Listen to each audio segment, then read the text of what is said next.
Question है जी, mister A ने purchase करी है 100 शॉल्स, शॉल्स का बिजनेस है उसका, और एक शॉल जो है वो 3000 रुपए की, मतलब उसने जो टोटल परचेजिंग करी है वो 3 लाख रुपए की करी है, करेक्ट।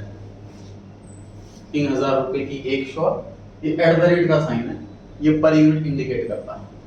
आगे पर यूनिट लिखी हो या ना लिखी हो इससे फर्क नहीं पड़ता, ये एट द रेट का साइन पर यूनिट इंडिकेट करता है।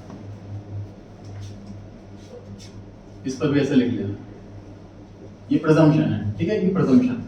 अच्छा, 10% का ट्रेड डिस्काउंट है सर, और 3% का कैश डिस्काउंट है। कैश डिस्काउंट में कंडीशन का टाइम दिया होगा 14 डेज, मतलब मैं इस टाइम मिस्टर ए का अकाउंटेंट हूं, तो हम जिससे खरीद करके लाए हैं उसने कहा है कि अगर आप आज पेमेंट कर दो, कल पेमेंट कर दो, परसों पेमेंट कर दो, मतलब 14 डेज के अंदर अंदर अगर आप पेमेंट कर देते हो तो आपको 3% का एक्स्ट्रा डिस्काउंट मिलेगा। तो मैं खरीद करके ले आया, और उसमें से मैंने देखा कि 100 में से करीब 10 शॉल तो खराब निकली, 10 शॉल मैंने वापस कर दी, तो बाकी के 90 शॉल्स रह गए मेरे पास, उसकी पेमेंट मैंने कर दी, और विद इन 10 डेज मैंने पेमेंट कर दी। तो 14 डेज के अंदर अंदर पेमेंट कर दी, क्या डिस्काउंट मिल जाएगा? अच्छा,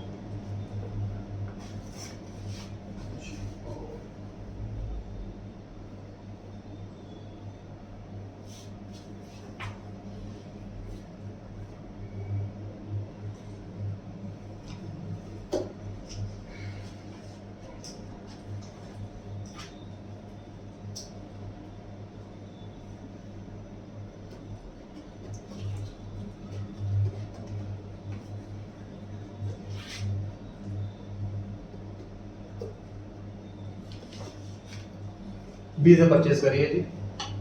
अच्छा जी, पेमेंट सर 10 डेज के अंदर अंदर कर दी मैंने। अब मुझे एक बताइए, जो मिस्टर बी है वो क्रेडिटर है या डेटर है या कोई भी नहीं? क्रेडिटर है।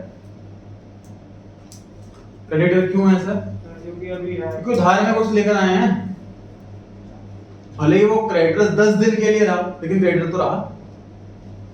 क्रेडिटर तब नहीं होगा जब मैं पेमेंट हैंड टू हैंड कर दूंगा, मैं सामान खरीद के लाया और पैसे हैंड टू हैंड दे दिए, तभी तो क्रेडिटर नहीं बनेगा। अगर मैं एक दिन की भी उधारी के लिए सामान लेकर आता हूं तो क्रेडिटर पक्का बनेगा। पेमेंट 10 डेज के बाद करी है ना मैंने। इस क्वेश्चन में 2 एंट्रीज मांगी हैं, 3 एंट्रीज मांगी है बल्कि, एक परचेज की, दूसरा रिटर्न की और तीसरी पेमेंट की। कंबाइंड होनी पॉसिबल ही नहीं है क्योंकि डेट अलग है।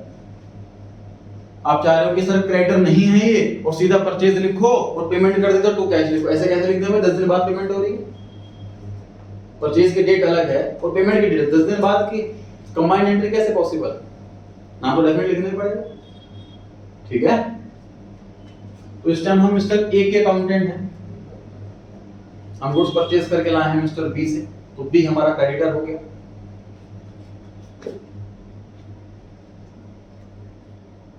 Purchases account debit to B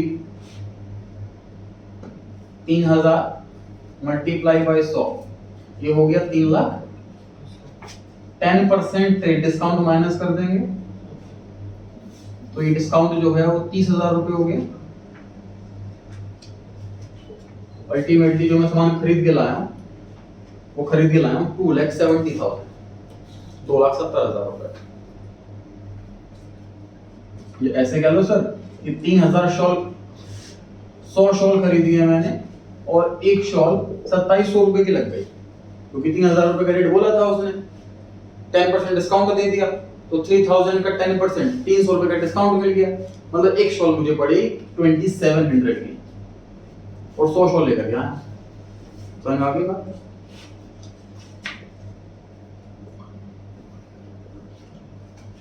ये तो हुई परचेज की एंट्री। उसके बाद रिटर्न की एंट्री, बी डेबिट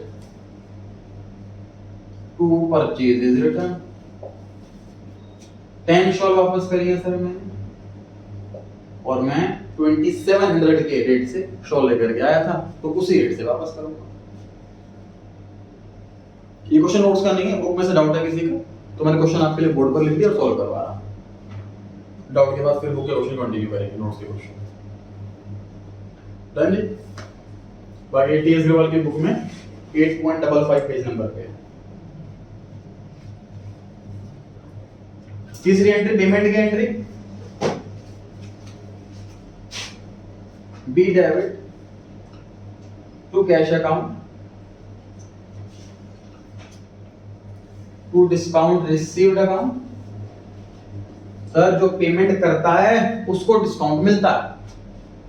हम यहाँ पेमेंट कर रहे हैं तो हमें डिस्काउंट मिलेगा मिस्टर बी से। हमेशा पैसे लेने वाला डिस्काउंट देता है और हमेशा पैसा जो दे रहा होता है उसी को डिस्काउंट मिलता है। यहाँ मैं एक अकाउंटेंट हूँ, मैं खरीद करके लाया हूँ सामान, मैं कुछ सामान वापस कर चुका हूँ, मैं बाकी के पैसे दे रहा हूँ, अब मुझे डिस्काउंट मिल रहा है। क्वेश्चन में लिखा था कि अगर 14 डेज के अंदर अंदर मैं पेमेंट कर दूंगा तो 3% का डिस्काउंट मिल जाएगा। क्वेश्चन में ये भी लिखा है कि मैंने एक्चुअल में 10 डेज के अंदर अंदर पेमेंट कर दी तो डिस्काउंट मिल जाएगा। पेमेंट करनी कितनी है सर? सर 90 शॉल्स की पेमेंट करनी है 2700 के रेट से। बताओ समझ में आ रही नहीं आ रही है बात? सर मैं शॉल खरीद के लाया 2700 के रेट से, एक शॉल 100 शॉल लेकर के आया था, 10 वापस कर दी थी, तो पेमेंट 90 की तो करूंगा। ठीक बात है। कितना हुआ जी? 243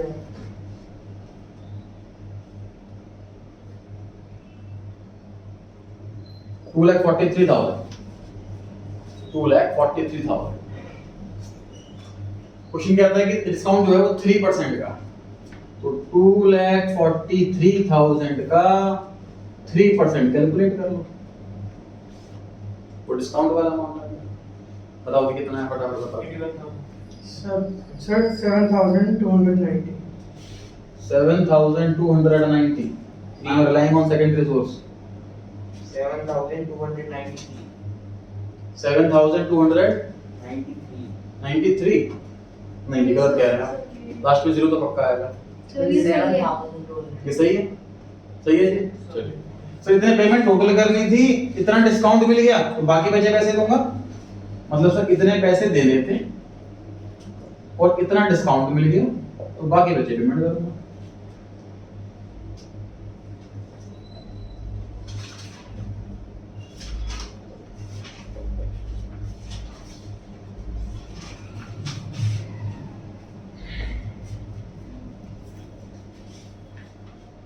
डन जी।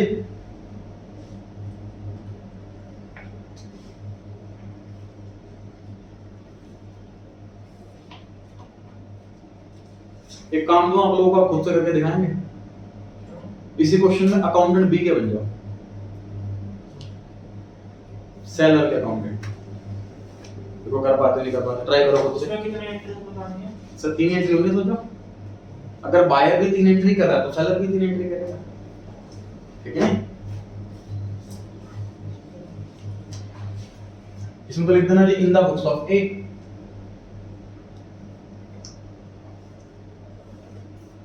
अब लिखना in the books of B.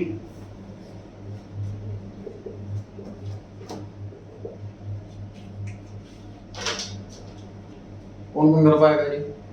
मेहनत करो। तो यहां पर मैं परचेजर था, बायर था, तो परचेज करने की एंट्री कर रहा हूं। अब मैं सेलर हूं तो सेल करने की एंट्री करूंगा। ट्राई कीजिए खुद से, भले गलत हो, आप जो आपके माइंड में आ रहा है वो आप ट्राई करो, लिखो, फिर जब मैं सही बताऊंगा आप कंपेयर करना अपने आंसर को इस आंसर पे, है ना?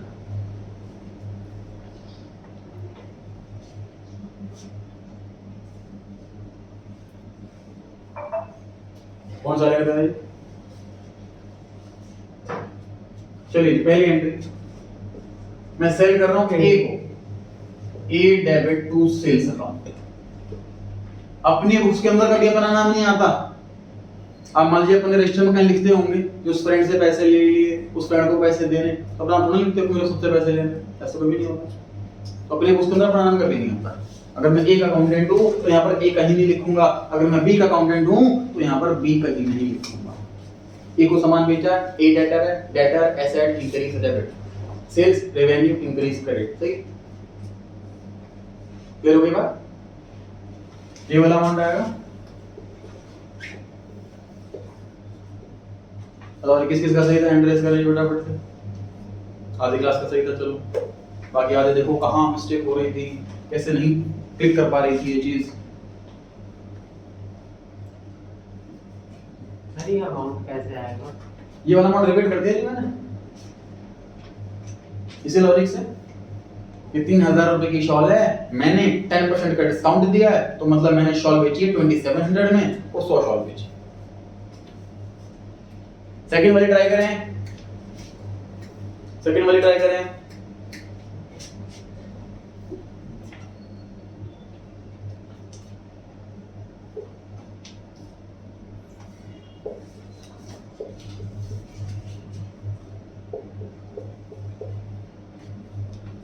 सेल्स रिटर्न डेबिट टू ए, मैंने जो सामान बेचा था वो कस्टमर ने वापस कर दिया, मेरी सेल रिटर्न हो गई। रेवेन्यू डिक्रीज डेबिट, याद किया था रूल हमने, रेवेन्यू डिक्रीज हो तो डेबिट होता है, तो सेल्स रिटर्न रेवेन्यू है, रेवेन्यू डिक्रीज हो रहा है इसलिए डेबिट हो रहा है।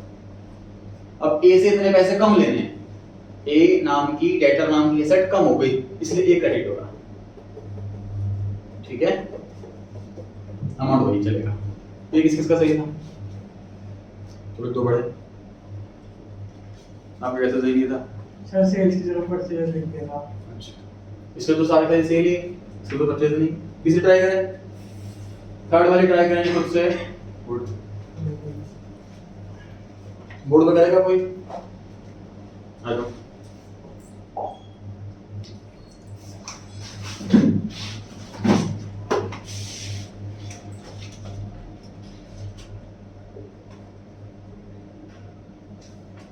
देखो ये पैसा दे रहा है, इसको पैसा मिल रहा है, इसके यहाँ कैश एसेट डिक्रीज हो रही है, इसके यहाँ कैश एसेट इंक्रीज हो रही है, इसलिए इसके यहाँ कैश डेबिट होगा। इसको डिस्काउंट मिल रहा है, इसके लिए रेवेन्यू है, रेवेन्यू इंक्रीज क्रेडिट, ये डिस्काउंट तो दे रहा है, इसके लिए एक्सपेंस है, इसलिए ये डिस्काउंट को डेबिट करो। डेबिट द रिसीवर, बी को पैसे मिल रहे हैं इसलिए बी डेबिट हुआ। क्रेडिट द गिवर, ए पैसा दे रहा है इसलिए वो क्रेडिट हुआ, क्योंकि उसके उल्टी की चल रही है। अमाउंट ये वाले रिपीट हो रहे हैं, वो जितना ये कैश दे रहा है उतना इसको कैश मिल रहा है, बहुत बढ़िया, वेरी गुड। जितना ये डिस्काउंट मिल रहा है जितना डिस्काउंट दे रहा है, उसको कॉरस्पॉन्डिंग अमाउंट चल रहा है, ठीक है। हाँ जी सर डिस्काउंट अलाउड भी तो लिख सकते हैं। हाँ, डिस्काउंट अलाउड ज्यादा सही है, डिस्काउंट अलाउड ज्यादा सही। Sir discount given, discount technically हम अलाउड वर्ड लिखते हैं, थोड़ा मतलब जनरल वर्ड से थोड़ा सा अलग अलग हो गया। डिस्काउंट गिवन सही है, लेकिन डिस्काउंट गिवन बुक्स में नोट्स में देखा नहीं, क्योंकि वो जनरल वर्ड हो गया, अलाउड थोड़ा अकाउंटिंग वर्ड हो गया इसीलिए।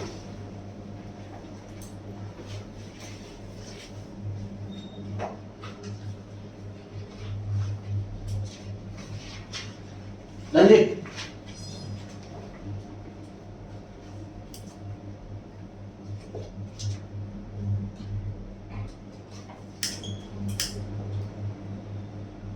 ये आपका गलत हो। तो क्वेश्चन सेम चल रहा है, इस बार चेंज किया गया है, देखो ध्यान से। क्वेश्चन में कंडीशन ये दी गई थी कि अगर 14 डेज के अंदर अंदर पेमेंट कर दोगे तो 3% का डिस्काउंट मिल जाएगा।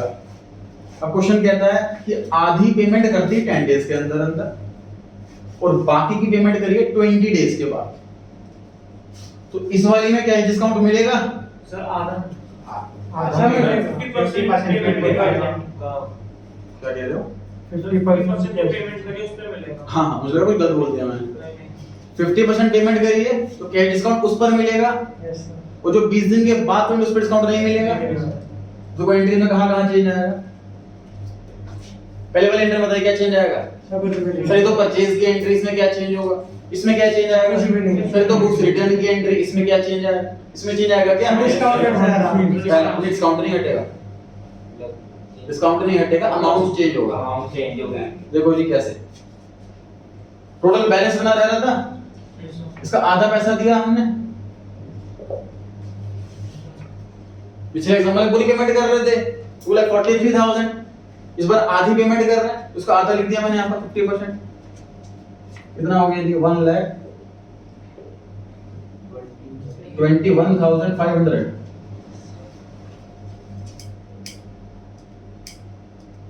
पिछले क्वेश्चन में पूरी पेमेंट कर रहे थे तो फुल अमाउंट आया था इस बार आधी पेमेंट कर रहा है, मतलब इस वाली की एंट्री कर रहा हूँ मैं यहाँ पर, इसकी एंट्री बाद में करूंगा।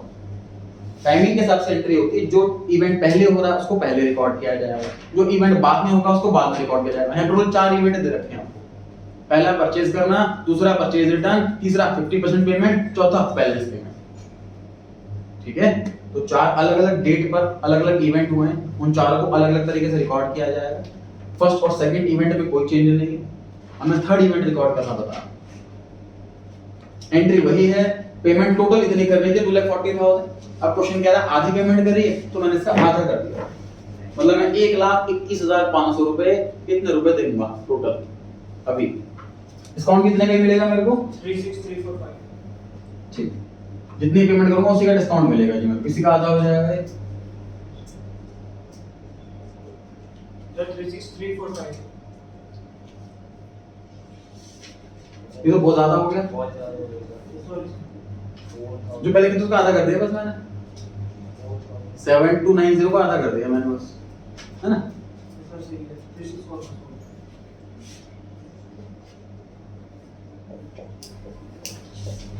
कितनी लिमिट हो जाएगी? समझ आ रही है बात? क्या बस मैंने सारे अमाउंट को आधा कर दिया ना, इतना करा है मैंने बस। मैंने हर एक अमाउंट को आधा कर दिया, डिस्काउंट भी आधा हो गया, कैश भी आधा हो गया और मिस्टर बी भी आधा हो गया। ठीक है, अब मैं चौथी एंट्री कर रहा हूं, जो 20 दिन के बाद पेमेंट करनी है उसकी। बी डेबिट टू कैश बिना डिस्काउंट के, क्योंकि चौथी वाली पेमेंट जो है वो 20 दिन के बाद हो रही है। डिस्काउंट का जो पीरियड था वो लैप्स हो चुका है, अब डिस्काउंट कुछ भी नहीं मिलेगा, 50% पूरी पेमेंट करनी पड़ेगी। 10 डेज के अंदर पेमेंट कर दी थी तो देखो क्या फायदा हुआ था, 1,21,500 की बजाय इतना रुपए कम हो गए थे मेरे से, बाकी बचे पैसे दिए थे मैंने, ये फायदा हो गया था 10 डेज के अंदर पेमेंट करना। और 10 डेज 20 दिन बाद पेमेंट कर रहा हूं, डिस्काउंट पेमेंट खत्म हो गया तो पूरी पेमेंट करनी पड़ी, इतना ही कैश में आया। ठीक है जी, क्लियर हो गया? आप पूछें। अच्छा,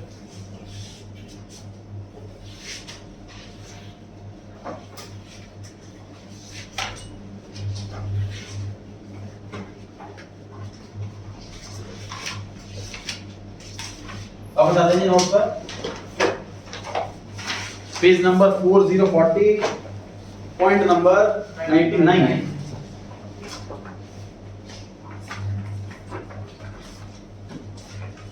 मशीनरी खरीदी है जी मिस्टर एडुकेट से 4,000 रुपए की।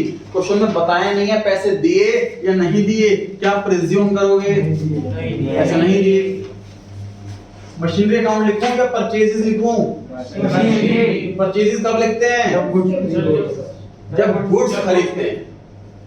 परचेजेस वर्ड तभी लिखते हैं जब गुड्स खरीदते हैं। गुड्स के अलावा अगर कुछ और खरीद रहे हैं तो वही नाम आएगा।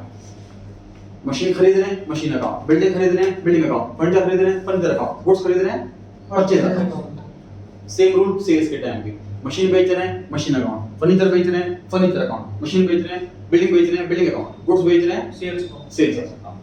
परचेज और सेल ये जनरल वर्ड सिर्फ गुड्स के लिए इस्तेमाल किए जाते हैं, क्योंकि गुड्स इकलौती ऐसी आइटम है जो रेगुलर बेस पे परचेज होती है, रेगुलर बेस पे सेल होती है। बाकी की जो आइटम है वो रेयरली परचेज की जाती है, सालों में एक आध बार, और रेयरली सेल की जाती है। मशीन खरीदी सर हमने 4,000 रुपए की मिस्टर एडुकेट से, तो एडुकेट हमारा क्रेडिटर बन गया और मशीन नाम की एसेट आ गई। Machine asset increase debit, Educate liability increase credit. Clear हो गई बात? आगे लिखता है सर इंस्टॉलेशन चार्जेस 1,000 रुपए। सर मैंने इंजीनियर को बुलाया, उसको बोला मशीन इंस्टॉल करके जाओ, उसने कुछ पैसे लिए, कुछ लेबर को बुलाया, मशीन रखवाई, ट्रक से उतरवाया, इसमें खर्चा हुआ 1,000 रुपए का खर्चा हुआ। इस एक्सपेंस के अंदर तो प्रिजम्पशन कैश होती है। सारे एक्सपेंसेस के अंदर चाहे लेबर को पेमेंट हो चाहे इंजीनियर को पेमेंट, उसमें प्रिजम्पशन कैश की होती है। Machinery account debit to cash account 1,000 रुपए। जब तक एसेट रेडी टू यूज ना हो तब तक के सारे खर्चे हम कॉस्ट में ऐड कर देते हैं। जैसे मशीन को लाने के टाइम का किराया दिया, मशीन को इंस्टॉल करवाने का खर्चा दिया, ये सारे के सारे नया एक्सपेंस नहीं बनेंगे, एसेट की कॉस्ट के अंदर जुड़ते जाएं। सर ये इसमें कंबाइन नहीं हो सकता था। हाँ जी बेस और उसका अगला अभी बताऊंगा। ये वाला क्लियर हो गई जी बात। ये दोनों काम सर सेम डेट पर हुए हैं, इसलिए हमारे पास ऑप्शन है इसकी कंबाइंड एंट्री करने का। मशीनरी सर टोटल डेबिट हो रही है 5000 से, एडुकेट क्रेडिट हो रहा है 4000 से, तो कैश अकाउंट कैश क्रेडिट हो रहा है 1000 से।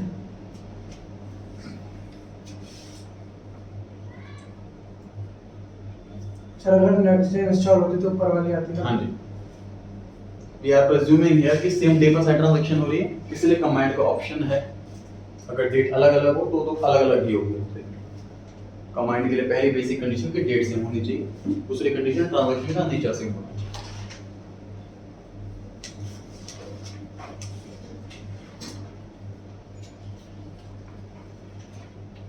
सीरियल नंबर डाल देना अपनी कॉपी में, 99 नंबर करा दिया हमने वाला, और 100 नंबर पर आ गई, सेंचुरी हो जाएगी आज।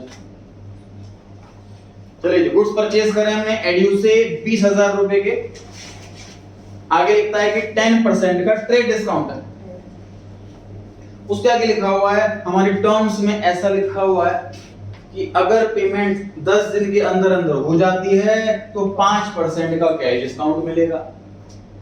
एक और बात लिखिए, अगर पेमेंट 20 डेज के अंदर अंदर हो जाती है तो 2% का कैश डिस्काउंट मिलेगा। ठीक, अच्छा।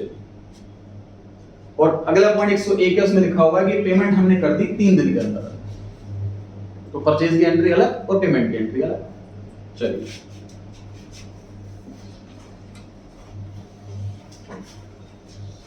हम इस क्वेश्चन में बायर के अकाउंटेंट हैं कि सेलर के अकाउंटेंट हैं? सर बायर के अकाउंटेंट हैं। एड्यू कौन है, डेटर है या क्रेडिटर है? क्रेडिटर है सर, जिससे हम गुड्स उधार में खरीद के लाते हैं हम उसे क्रेडिटर बुलाते हैं। लेकिन सर पेमेंट तो कर दी थी, तो उधार क्रेडिटर क्यों हुआ? पेमेंट नहीं करी है, पेमेंट 3 दिन बाद करी है, 3 दिन तक तो उधार ही रहा, 3 दिन तो क्रेडिटर ही बना रहा, तो नाम आएगा। पेमेंट हैंड टू हैंड हो तभी नाम इग्नोर करते हैं, सही है।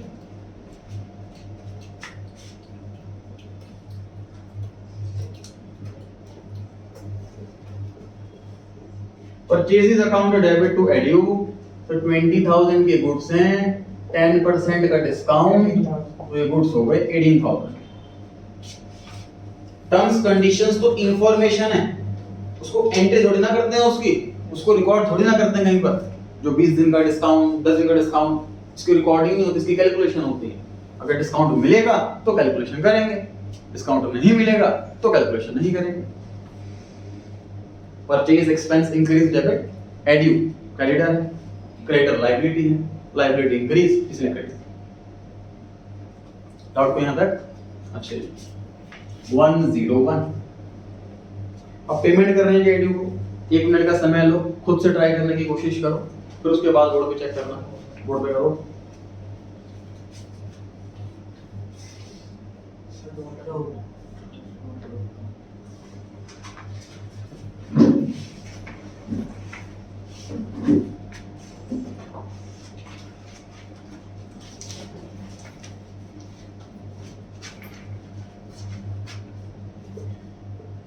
तीन दिन के अंदर अंदर पेमेंट कर दिए जी हमने। Edu debit, debit the receiver, इसको पैसे मिल रहे हैं। एड्यू हमारा क्रेडिटर है, क्रेडिटर लायबिलिटी है, लायबिलिटी डिक्रीज हो रही है इसलिए डेबिट हो रही है, लायबिलिटी कम होने पर डेबिट होती है। पैसे जा रहे हैं सर, हम पैसे दे रहे हैं, बायर पैसे देता है, कैश, एसेट, डिक्रीज और क्रेडिट। जो पैसे देता है उसी को डिस्काउंट मिलता है, और टर्म्स के हिसाब से डिस्काउंट में मिलना चाहिए। सेलर ने बोला था कि अगर 10 डेज के अंदर पेमेंट कर दोगे तो आपको 5% का डिस्काउंट मिलेगा, और हमने पेमेंट कर दी 3 दिन के अंदर अंदर, तो डिस्काउंट मिलना चाहिए हमें, तो हमें डिस्काउंट मिलेगा। गुड। पेमेंट करनी थी सर हमको 18,000 रुपीस की, तो नाम के सामने 18,000 लिख दी हमने, पूरा कर्जा खत्म हो गया हमसे। डिस्काउंट जो मिलना है वो 5% का मिलना है, तो 18,000 का 5% 900 रुपीस का हमें डिस्काउंट मिल गया। 18,000 की पेमेंट करनी थी, डिस्काउंट मिल गया 900 का, तो अब बैलेंस पैसे कितने देंगे हम? 17,100। फिर हो गई जी बात। डाउट किसी को?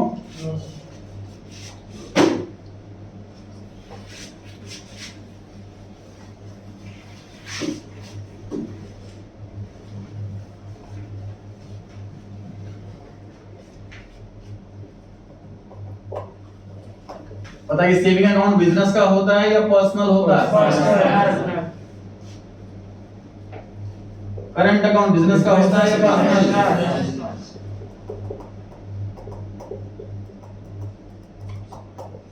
अगर हमने बैंक में एफडी करी तो वो हमारे लिए पांचों में से क्या है? इन्वेस्टमेंट है। बिजनेस के पास पैसा रखा हुआ था, एक्स्ट्रा पैसा रखा हुआ है, कोई यूज नहीं है इसका। ये मान लीजिए हमारे पास डेटर से पैसा आ गया 3 लाख रुपए, क्रेडिटर को पैसे देने 15 दिन के बाद, तो 15 दिन की एफडी कर दी उस पैसे की, 15 दिन का तो ब्याज आएगा। 14 डे के बाद हम पैसा निकालेंगे, अपने क्रेडिटर को दे देंगे। ये 15 डेज के बाद उसे चेक से पेमेंट करेंगे, ताकि 2 दिन क्लियर होने में भी लगे। चैप्टर में सिखाया जाता है, डेटा मैनेजमेंट चैप्टर के अंदर, जो फाइनेंशियल मैनेजमेंट सब्जेक्ट के अंदर आता है, कि डेटर को कैसे मैनेज करें, कैश कैसे मैनेज करें। उसमें ये सिखाया जाता है कि पेमेंट का प्रोसेस जो है वो कॉम्प्लिकेटेड करो।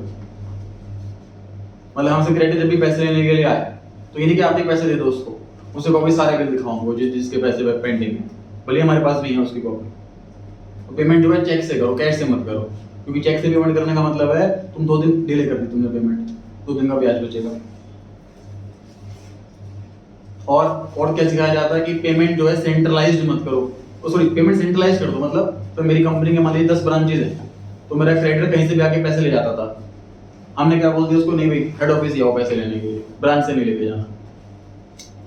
तो वो भी शायद आने में डिले करेगा, क्योंकि उसे पता भाई वाली ब्रांच तो पास में है, जब जाके पैसे ले आता था, और उसे हेड ऑफिस जाना पड़ेगा, तो दूर जाने का स्पेशल टाइम निकाला जाता, तो क्रेडिटर भी लेट आएगा हमारे पास। खैर एफडी सर इन्वेस्टमेंट है, ये मान लीजिए एसेट है। सेविंग अकाउंट पर्सनल अकाउंट होता है प्रोप्राइटर का खुद के नाम से। करंट अकाउंट बिजनेस का अकाउंट होता है जिससे बिजनेस की ट्रांजैक्शंस की जाती है, जैसे एम्प्लॉय को सैलरी देना, डेटर से पैसा लेना, क्रेडिटर को पैसा देना। सही। तो सर सेविंग से अगर करंट में पैसा ट्रांसफर हो रहा है, कैपिटल ही तो हो गई। ओनर अपना पर्सनल पैसा बिजनेस के अंदर लगा रहा है, तो कैपिटल ही तो बोलते हैं इसको। करंट अकाउंट से सेविंग अकाउंट, तो ड्राइंग्स हो गई। ड्राइंग्स कब इस्तेमाल करते हैं वर्ड? जब बिजनेस से पैसा घर में जाता है उसके, ये बिजनेस का पैसा उसके पर्सनल अकाउंट के अंदर जा रहा है, तो ड्राइंग्स हो गई।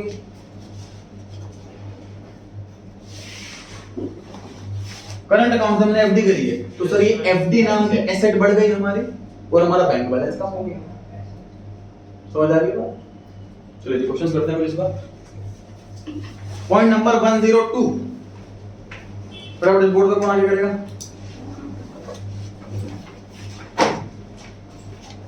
तो क्वेश्चन में लिखा है कि सेविंग अकाउंट से करंट अकाउंट में ट्रांसफर करा पैसा। 103 कौन करेगा? फटाफट हैंड रेज करो, आपको आना इसके बाद दे देगी। क्वेश्चन 102 कहता है कि सेविंग से करंट अकाउंट में पैसा ट्रांसफर करा, मतलब पर्सनल पैसा बिजनेस के अंदर लगाया है, तो सर बिजनेस का बैंक बैलेंस बढ़ जाएगा, बैंक अकाउंट डेबिट, ठीक। और ओनर पर्सनल पैसा बिजनेस के अंदर लाता है, तो हम इसे कैपिटल कहते हैं, टू कैपिटल अकाउंट।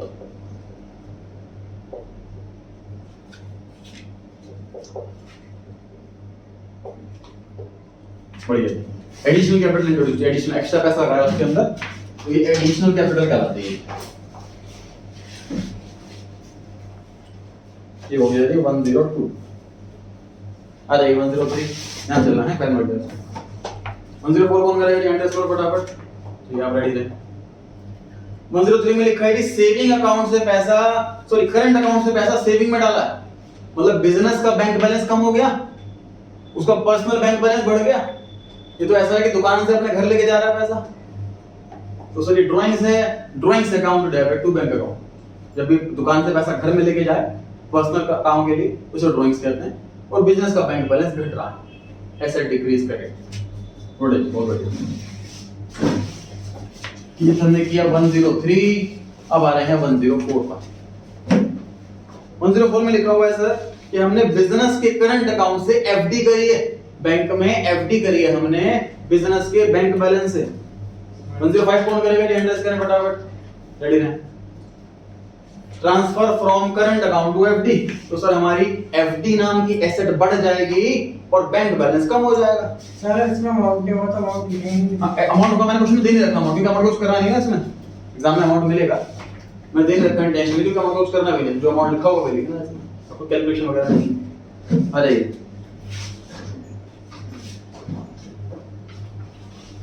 मंजिल 4 तक कोई डाउट हो तो पूछ लें।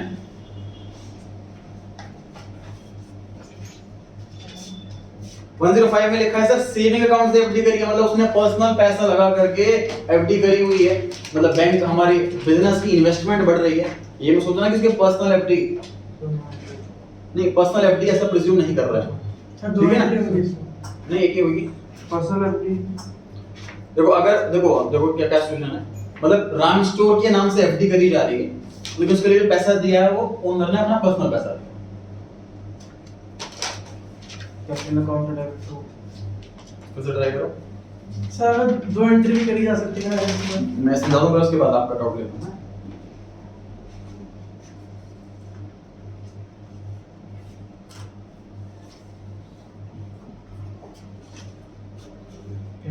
कैपिटल अकाउंट इन्वेस्टमेंट एफडी, चलो लिखो एफडी डेबिट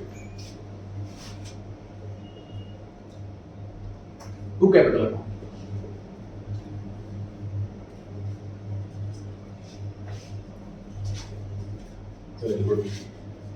सर एफडी नाम की एसेट बढ़ रही है क्योंकि एफडी कर रहे हैं हम, तो FD asset increase debit.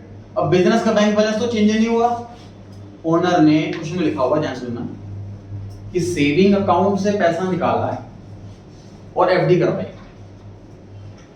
FD नाम की एसेट तो बढ़ रही है क्योंकि उसने अपना पर्सनल पैसा लगाया है कि नहीं? तो जब पर्सनल पैसा ओनर दुकान अपने घर से दुकान में लगाता है, उसी तो कैपिटल कहते हैं, ठीक है कि नहीं? और कैपिटल आपको कभी डेबिट में दिखेगी नहीं। अगर कैपिटल डेबिट में होनी होती वो तब होती है जब ओनर पैसा घटा रहा है अपना, इसलिए ड्राइंग का इस्तेमाल करता है। डाउट है इसमें? सर अपने सेविंग में से भी तो निकाल सकते थे। अपने सेविंग से मतलब? सर हम मान लो हमारा पर्सनल वो है अकाउंटेंट, तो सर इसमें ऐसे भी तो हो सकता था। डाउट नहीं समझ में बिजनेस का आता। नाम हो अकाउंटेंट, अच्छा सर हमारा पर्सनल हो तो क्या होता? एक मिनट, ये राम है और ये है राम स्टोर,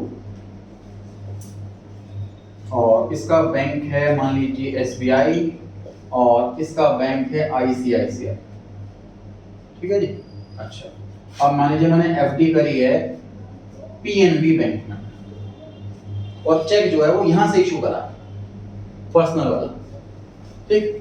लेकिन जो एफडी करी है वो बिजनेस के नाम से करी है, ठीक, राम स्टोर के नाम से एफडी करी है, मतलब जब मैच्योर होगी एफडी तो पैसा राम स्टोर के अंदर आएगा, ठीक है। तो एफडी नाम की एसेट बढ़ गई और उसने अपना पर्सनल पैसा लगाया है तो कैपिटल बढ़ गई, अपना पर्सनल पैसा घर से दुकान में लगाया है तो कैपिटल बढ़ गई, ठीक। और एफडी नाम की एसेट आ गई। ये क्वेश्चन ये है। अब आप डाउट पूछो।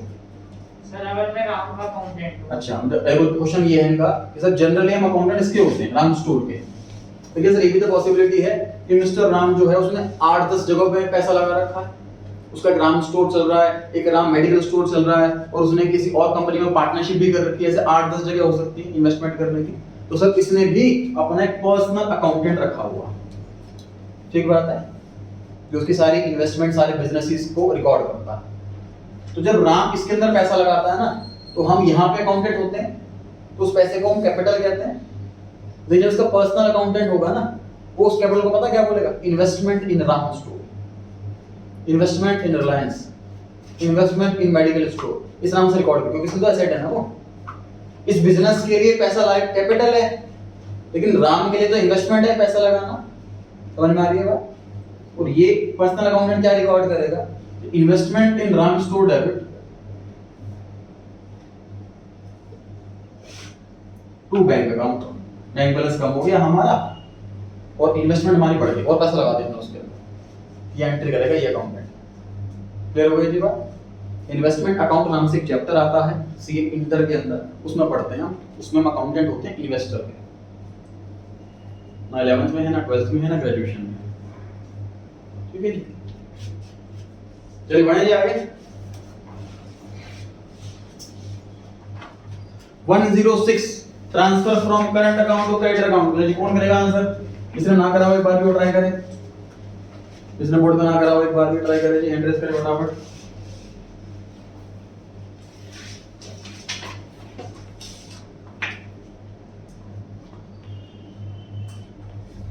बाकी तो कोई नहीं कर रहा, और करो भाई। बाकी नाला कहाँ है? बिल्कुल इजी एंट्री है। तो करंट अकाउंट से पेमेंट करी है हमने क्रेडिटर को,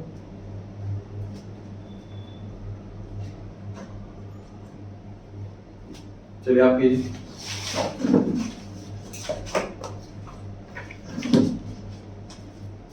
हम कर लेंगे point number 106। Current account sir business का अकाउंट होता है, बिजनेस के अकाउंट से पेमेंट हो रही है, पेमेंट क्रेडिटर को कर रहे हैं। जब हम अपने क्रेडिटर को पैसे दे देते हैं ना, तो हमारी लायबिलिटी कम हो जाती है। उधार लाएंगे तो कर्जा बढ़ेगा, उधार चुकाएंगे तो कर्जा कम होगा, लायबिलिटी डिक्रीज डेबिट, इसीलिए क्रेडिटर अकाउंट डेबिट हो रहा। और बैंक से पैसे गए, बैंक नाम की एसेट कम हो गई, इसलिए बैंक अकाउंट क्रेडिट हो रहा। 107 कौन करेगा? आ जाइए। इसके बाद 107 में लिखा हुआ है सर कि हमने क्रेडिटर को पैसे दिए। देखो ध्यान से सुनो, हुआ क्या प्रैक्टिकल लाइफ में कि मैं बैठा हूं प्रोप्राइटर और क्रेडिटर पैसे लेने के लिए आया, तो कैश नहीं है ऑफिस में, चेक करा मैंने, बिजनेस का बैंक बैलेंस चेक करा मोबाइल से ऑनलाइन, तो बैंक में भी बैलेंस नहीं है, तो मैंने अपनी जो पर्सनल बैंक की चेकबुक थी उससे चेक काट करके दिया। ये होगा तो क्रेडिटर नाम की लायबिलिटी कम हो गई, क्रेडिटर तो पक्का डेबिट होगा, ठीक। अब उसे कैश दूंगा तो टू कैश अकाउंट, चेक दूंगा तो टू बैंक अकाउंट। अब ओनर ने अपना पर्सनल पैसा लगाया बिजनेस के अंदर, फिर से बिजनेस की लायबिलिटी को पे करने के लिए ओनर ने अपना पर्सनल पैसा लगाया, इसी को तो कैपिटल कहते हैं।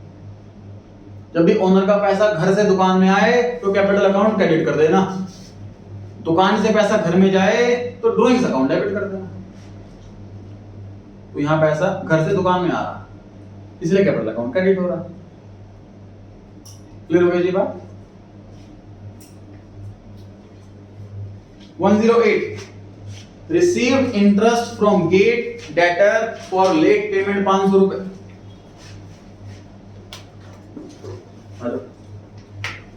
सर मिस्टर गेट मेरा डेटर है, उससे मुझे 500 रुपए का इंटरेस्ट मिला है क्योंकि उसने पेमेंट लेट की थी। एक तो कैश डिस्काउंट होता है, मतलब कि जल्दी पेमेंट दे दोगे तो डिस्काउंट देंगे। एक होता है कि नो डिस्काउंट, मतलब पैसे दो कोई डिस्काउंट नहीं है। एक होता है कि क्रेडिट पीरियड के बाद आप पेमेंट कर रहे हो, बहुत लंबे टाइम बाद पेमेंट, तो एक्स्ट्रा पैसा ले रहे हैं, इंटरेस्ट का पैसा ले रहे हैं।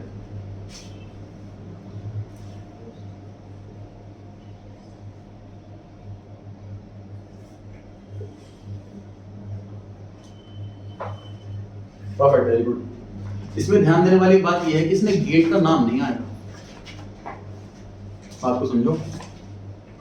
सर कैश नाम की एसेट आ रही है, cash asset increase debit, interest नाम का रेवेन्यू हो रहा है, interest revenue increase credit. Gate यहां पर ना तो मेरा एज अ डेटर पैसा दे रहा हूं ना एज अ क्रेडिटर, एक्स्ट्रा पैसा ले रहे हैं मुझसे। बात समझो, मैं मान लीजिए मैंने उसको सामान बेचा 5000 का, ठीक है, और उसने मुझे 5000 रुपए दे दी थी, तो अकाउंट उसका क्लोज हो गया। अब मैं उससे एक्स्ट्रा पैसा ले रहा हूं 500 रुपए, अगर मैं उसका फिर से नाम लिख दूंगा तो उसका फिर से अकाउंट शो होगा, ठीक है। इसलिए यहां पर उसका अकाउंट का नाम नहीं लिख रहे हैं हम, इंटरेस्ट रिसीव्ड लिख रहे हैं, तो उसका नया अकाउंट ना ओपन करना है हमें।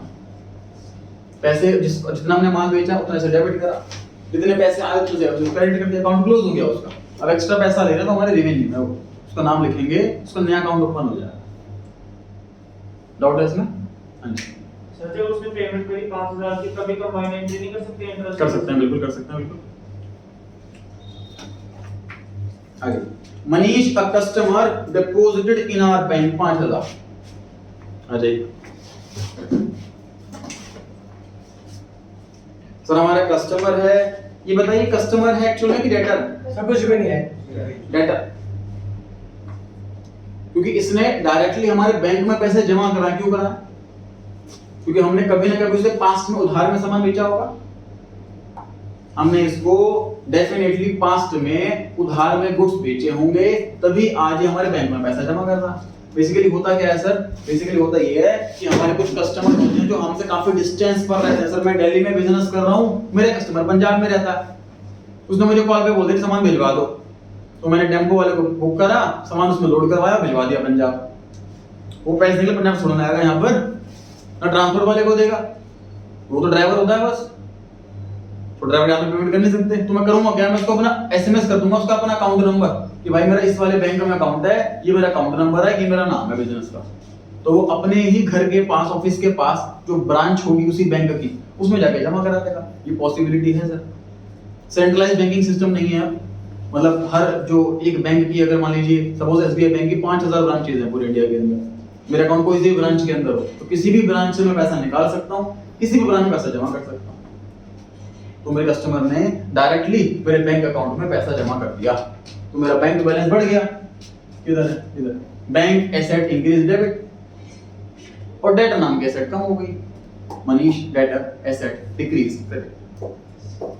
ले हो गई बात पक्का? डाउट कोई? नेक्स्ट है जी, हमने पैसे दिए एड्यू को, कैश 6000 और चेक 10,000 रुपए का, और उसने हमें डिस्काउंट दिया 160 रुपीज का। आ जाइए पीछे।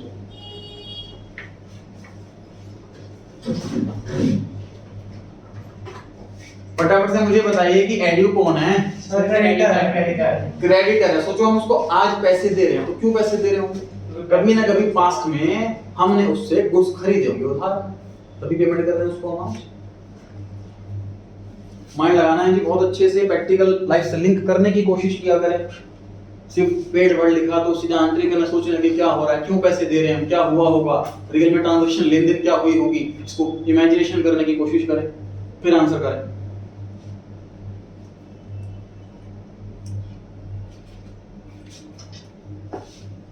अमाउंट लिखें।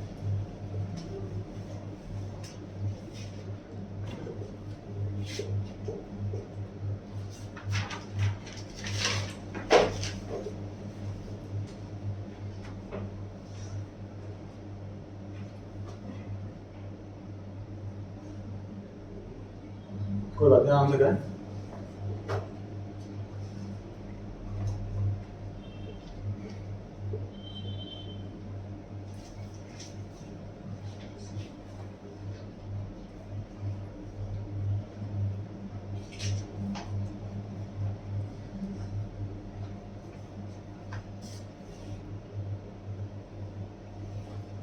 Very good. सही करना गलत करना जो अपने हाथ में नहीं होता, देखो बोर्ड पे आना यही बात है। कितने स्टूडेंट बैठे हुए हैं लेकिन 3-4 बच्चे ही बोर्ड पर आकर कर रहे हैं, तो जो नहीं कर रहे हैं वो सोचो कि भाई हमें इतना कॉन्फिडेंस नहीं है, या तो हमें आता नहीं है, या हमें आता है लेकिन उससे हम इतने कॉन्फिडेंस नहीं है इसलिए हम बोर्ड पर नहीं कर पा रहे हैं। उस कमी को देखो, आगे जाके आपको बहुत ज़्यादा जो है प्रेजेंटेशन देनी है, इम्प्रूवमेंट करनी है। जो साइंस स्ट्रीम नहीं है हमारी, साइंस स्ट्रीम का काम तो बैक एंड का होता है कि भाई अपना जो है रिसर्च वगैरह करेगी और सीधा अपना रिपोर्ट वगैरह देगी। जो हमारे कॉमर्स फील्ड के हमको प्रेजेंटेशन देना है, डेटा देना है, डिसीजंस लेने हैं, मैनेजमेंट का पार्टिसिपेट करना है, कैसे काम को बढ़ाना है, तो इस चीज़ को सुधारो। कोई करेक्ट करेगा इसका आंसर को, कुछ मिस्टेक है इसमें, जो तक ना आया हो कोशिश करे वो आने की।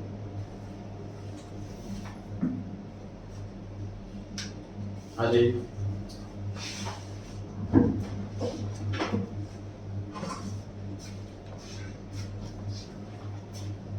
ऊपर लिख दो।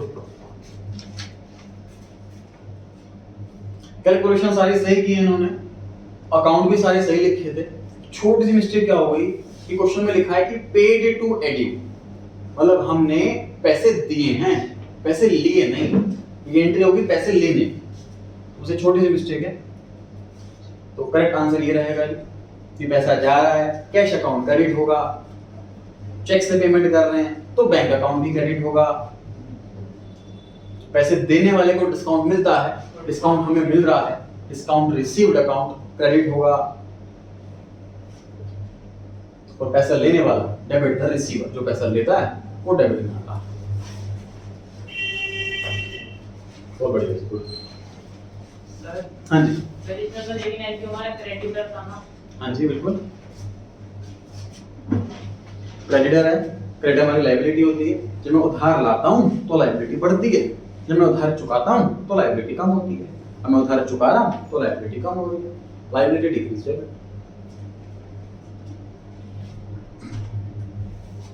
बढ़े जी आगे। 111 पेज 111 पॉइंट नंबर पे आ गया 41 पेज पर। कौन ट्राई करेगा जी बोर्ड पे आइए।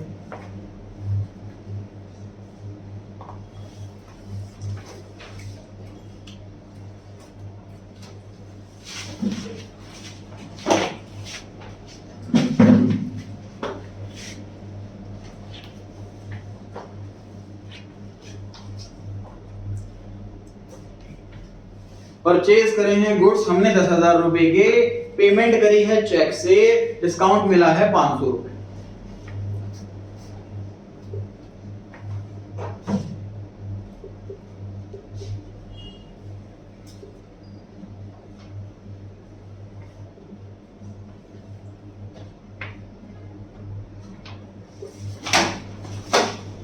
दस में से एक भी बच्चा नहीं आ रहा।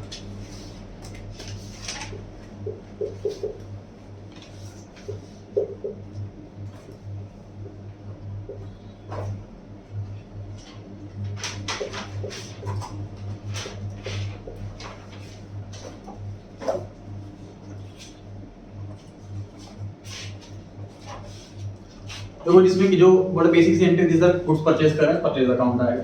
पेमेंट चेक से करिए तो बैंक बैलेंस घटेगा, बैंक एसेट डिक्रीज करेगा, और डिस्काउंट मिल रहा है तो डिस्काउंट किसी को हमारा रेवेन्यू है, रेवेन्यू इंक्रीज करेगा। बस में कंफ्यूजन अगर हो सकती थी तो अमाउंट की कंफ्यूजन हो सकती थी कि सर 10,000 रुपए हमने दिए हैं, 500 रुपए का डिस्काउंट है, तो शायद ऐसा अमाउंट आएगा।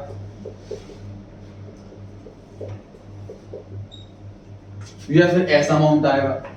दोबारा सुनो, मैं पहले कंफ्यूजन क्रिएट कर रहा हूँ, एक फिर सॉल्यूशन बताऊंगा उसका। 10,000 रुपए के सर गुड्स हैं, 500 रुपए का डिस्काउंट है, तो सर ये भी तो हो सकता है कि 10,000 रुपए हमने दिए हैं, 500 रुपए का डिस्काउंट है, मतलब गुड्स 10,500 के होंगे। या फिर ये भी हो सकता है कि गुड्स 10,000 के हैं, 500 का डिस्काउंट, तो पैसे 9,500 दिए। अब कौन सा अमाउंट सही है, कैसे पता लगेगा ये? सर क्योंकि इसके अंदर कुछ वो परचेज। अच्छा आप क्या तो 10,000 रुपीस गुड्स की पेमेंट, गुड्स का अमाउंट लिखा है कि पेमेंट का अमाउंट लिखा है, ये चेक करो। क्वेश्चन में ऐसा लिखा होता ना कि गुड्स परचेज करे, पेमेंट करी चेक से 10,000 की और 500 रुपए डिस्काउंट, तो ये वाला आंसर आता। समझ आ रही है बात? चेक का अमाउंट नहीं दे रखा है क्वेश्चन के अंदर, गुड्स का अमाउंट दे रखा है 10,000, इसलिए ये वाला आंसर सही है। समझ आ रही है बात? अगर चेक का अमाउंट दे रखा होता, ये चेक 10,000 का है, 500 रुपए का डिस्काउंट है, मतलब गुड्स 10,500 के होते, फिर ये वाला अमाउंट आता। ध्यान रहेगा? चलिए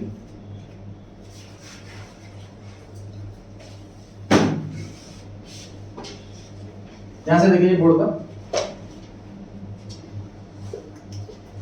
देखिए टर्म 2 में हम सीखेंगे final account chapter.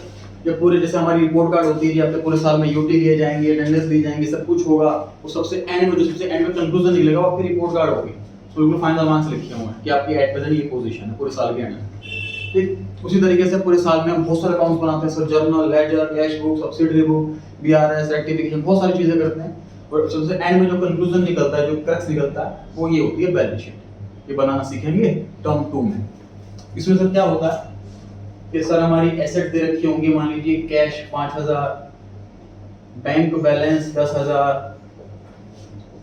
Debtor 15,000,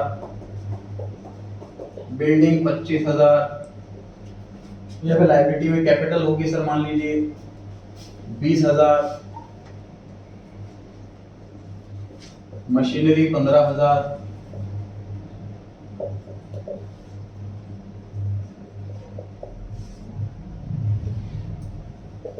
creditor 10,000, loan 40,000। Suppose हमारी बैलेंस शीट है और साल खत्म हुआ हमारा 31 मार्च 2021। ठीक, अब हम नए ईयर में एंटर कर गए। नया ईयर कौन सा हो गया सर? 2021-22 सही है।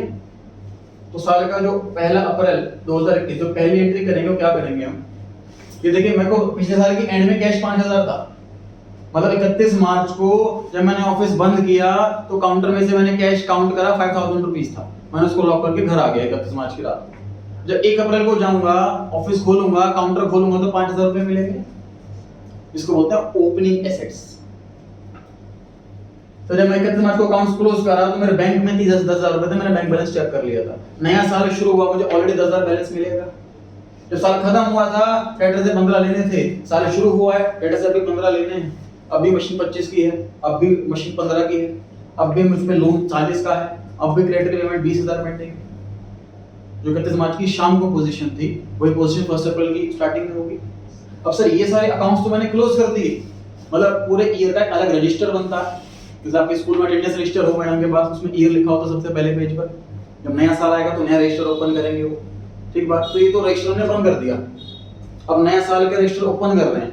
उस रजिस्टर में सबसे पहला काम क्या किया जाएगा, जो साल के पिछले साल के एंड में चीजें बच गई थी उसको रिकॉर्ड किया जाएगा, सबसे पहले ये काम किया जाएगा। इसको बोलते हैं ओपनिंग जर्नल एंट्री। समझ आ रही है बात? Cash account debit 5,000, bank account debit 10,000, debtor debit 15,000, building debit 25,000, machine debit 15,000। सारी एसेट्स को डेबिट किया जाता है। To capital 20,000, to creditor 10,000, to loan 40,000। Liability और कैपिटल का क्रेडिट बैलेंस होता है इसलिए वो क्रेडिट है, एसेट का डेबिट बैलेंस होता है इसलिए वो डेबिट है। इसको बोलते हैं सर ओपनिंग एंट्री। पिछले साल के एंड में जितनी भी चीजें बच गई, सर हो सकता है मेरे पास फर्नीचर भी हो लेकिन वो बिक गया, साल के एंड में बचा ही नहीं, तो 31 मार्च को नहीं है मेरे पास, इसलिए 1 अप्रैल को भी नहीं लिखा। ठीक है, तो जितने भी हमारे पास एसेट बची हुई है साल के एंड में 31 मार्च को, वही हम यूज कर पाएंगे 1 अप्रैल। ठीक, तो जब मान लीजिए सर 2021 में मैंने नया बिजनेस ओपन करा, फिर ओपनिंग एंट्री कैसे करूंगा? फिर ओपनिंग एंट्री होगी नहीं, क्योंकि लास्ट की क्लोजिंग ही नहीं है कुछ। मतलब नया बिजनेस अगर ओपन करा है हमने, सीधा पैसा लगाया बिजनेस के अंदर, तो नया बिजनेस है। ओपनिंग एंट्री कौन सी आइटम्स की होती है? जो लास्ट ईयर की क्लोजिंग थी। अगर हमारा नया बिजनेस है तो लास्ट ईयर था ही नहीं, उसके क्लोजिंग में कुछ था ही नहीं, तो उस केस में ओपनिंग एंट्री होगी नहीं।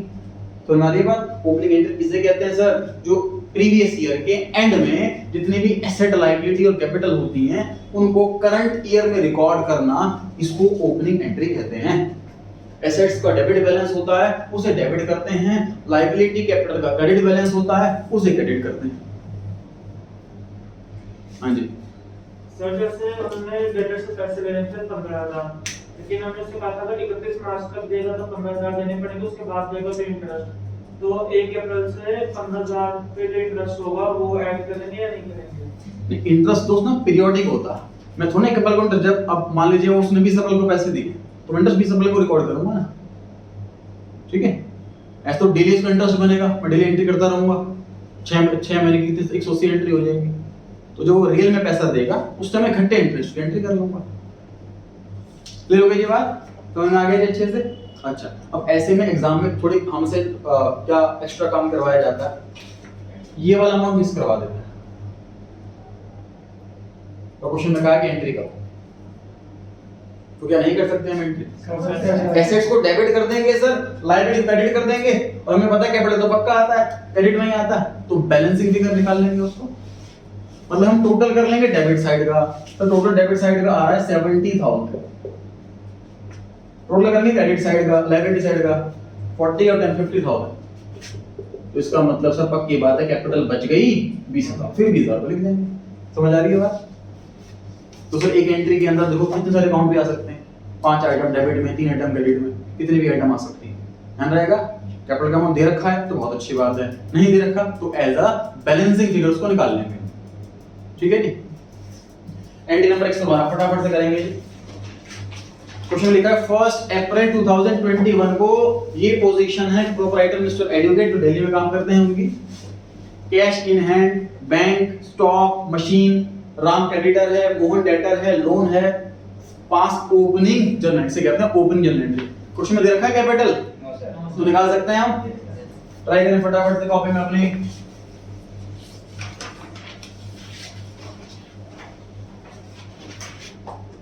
सम स्टॉक की जगह परचेज अकाउंट भी लिख सकते हैं। बिल्कुल नहीं, परचेज का मतलब इस दिन हमने परचेज करा, इस दिन परचेज करा ही नहीं हमने, हमारा अकाउंट अलग चीज इंडिकेट करता है।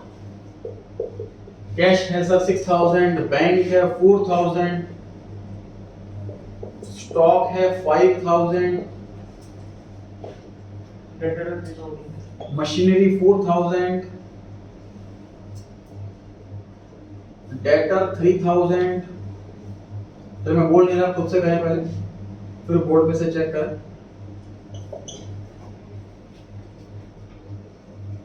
जितनी भी लायबिलिटीज हैं वो क्रेडिट साइड में आएंगी।